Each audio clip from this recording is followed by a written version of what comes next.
కాదు యూట్యూబర్ ఎవరో రేప్ కేసులో దొరికారట ఈరోజు. కాదు ఎంతమంది దొరుకుతారా యూట్యూబర్లు, సినిమా యాక్టర్లు, రాజకీయ నాయకులు రేప్ కేసు లేదా ఏదో అక్రమ సంబంధం కేసు. మీకు ఎన్ని మేరకు క్యా బోల్తారా తెలుగు వాళ్ళలో ఆటగాడు బోల్తే.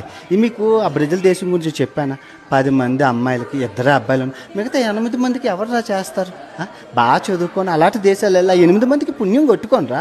అలా ఎన్ని దేశాలు, ఇంకా లాటిన్ అమెరికా దేశాలు, మెక్సికో, కొలంబియా, ఎన్ని దేశాలు చూసుకుంటే 10 మంది అమ్మాయిలకి 7 అబ్బాయిలు ఉన్నారు. ఆ 7 అబ్బాయిలో 3 మిఠాయి గోళ్ళు స్వీటు, మిగతా వాళ్ళందరికీ ఎవరు అసలు బాగా చదువుకొని బాగా సెటిల్ అయ్యి విదేశాలు వచ్చి పుణ్యం కొట్టుకోనరా. ఎప్పుడు ఆ రేపులు, ఆ గోల, అదే అదే ఇంక యాప్ ఏం లేదా. 2 ఆప్షన్లు ఉన్నారా మీకు. బాగా చదువుకొని బాగా సెటిల్ అయ్యి మంచి అమ్మాయిని చూసి పెళ్లి చేసుకోవడం, లేదు అంటే బాగా చదువుకొని బాగా సెటిల్ అయ్యి విదేశాల మీద దండయాత్ర చేయండి.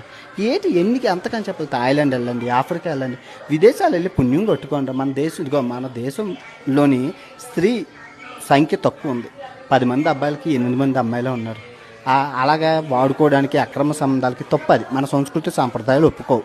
విదేశాలు వెళ్ళండి రా, రేపులు చేయకండి, ఆడవాళ్ళని పూజించండి రా, ప్రేమించండి రా. ఇదిగో మా ఫ్రెండ్ నతాలియా ఫ్రమ్ కొలంబియానా సేది మీ వాళ్ళ. నమస్తే, బాగున్నారా? చూసారా అలాగా బాగుంది, నమస్తే బాగున్నారా అని కూడా చెప్తా. వీడియోలు ఉంటాయి యూట్యూబ్లో చూడండి. ప్రేమించండి రా, పూజించండి రా. ఆడవాళ్ళు చాలా మంచోళ్ళు రా.